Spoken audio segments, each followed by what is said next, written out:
So today was some high volume squats and some accessory work, the usual. And I started off the day with some floor presses and some glute and ham raises. And I didn't record it, but the whole point of this is to increase my tricep and my hamstring volume. My coach believes that these are the weak links in most people's lifts and they can never be too strong. So I'm not going to go into too much detail about how we're going about increasing the volume, but I am excited to see how it'll affect the big three, the squat, bench, and deadlift. And the squats, like I mentioned earlier, are higher volume, which means the intensity, how much weight I have on the bar, is going to be, moderate, light, moderate, whatever you want to call it. So there's more than one way, obviously, to get stronger. And instead of just adding the weight to the bar and just working with heavier weights all the time, another way to get stronger is to manipulate volume. And I'm not quite sure how to do that, which is why I have a coach. And right now he's manipulating my volume. We're doing higher volume squats as opposed to higher intensity squats. And last training cycle, I never went above 405 pounds on the deadlift, but I ended up pulling nearly 500 pounds in competition very easily.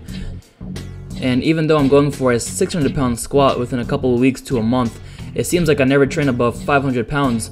And I still feel very, very confident that I still have that strength. My strength isn't going down because I'm using less weight.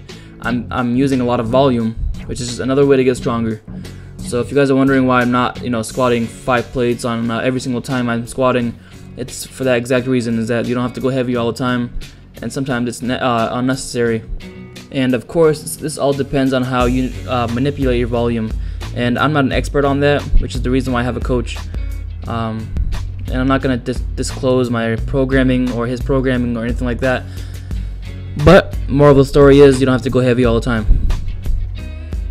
And there's of course different training philosophies. I know some people will do sub-max, max effort work nearly every single day, or very, very frequently. But enough of that talk. Here I am stretching my Achilles and my calves. And this is important to do because if you have flexible Achilles, it'll allow more knee extension and you'll be able to let your knees travel forward more, which is important because in a squat, if you have poor ankle flexibility, poor Achilles flexibility, you can only sit back so far and have so much hip extension. Eventually you're going to have to let your knees travel forward, and if you have poor mobility in your Achilles, it's going to be hard to do. So if you have trouble hitting your squat depth, try stretching your Achilles as well as your hip flexors. A lot of people think it's all hip flexors when in reality Achilles has a lot to do with it, which is the reason why I have squatting shoes in the first place, is because I have poor mobility in my Achilles, and this is kind of like a little crutch for me. So long story short, stretch your Achilles and your calves so you can get more knee extension. You can let your knees travel forward more, which means you can get into a deeper squat position. So this is my last set of squats and my second set of 455 pounds. It's pretty easy. It's nothing crazy for weight wise, but it is a lot of volume, a lot of sets and a lot of reps. And now here's some accessory work, but what I want to talk about now is my video for next week or next time I make a video.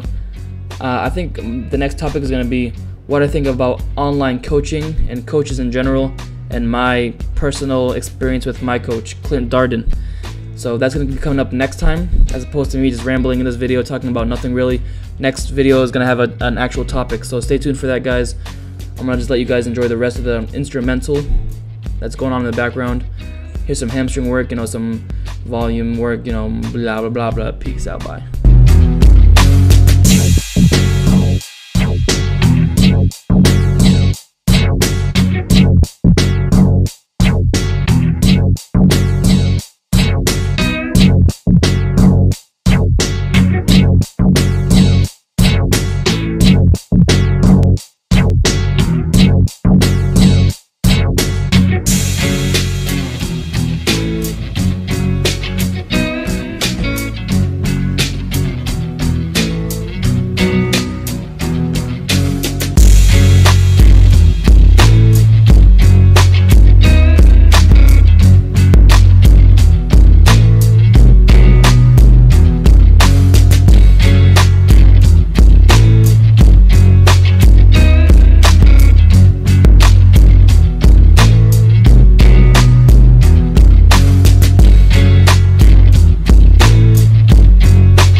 trying to tell me I'm always eating McDonald's. Look at this chicken breast right here.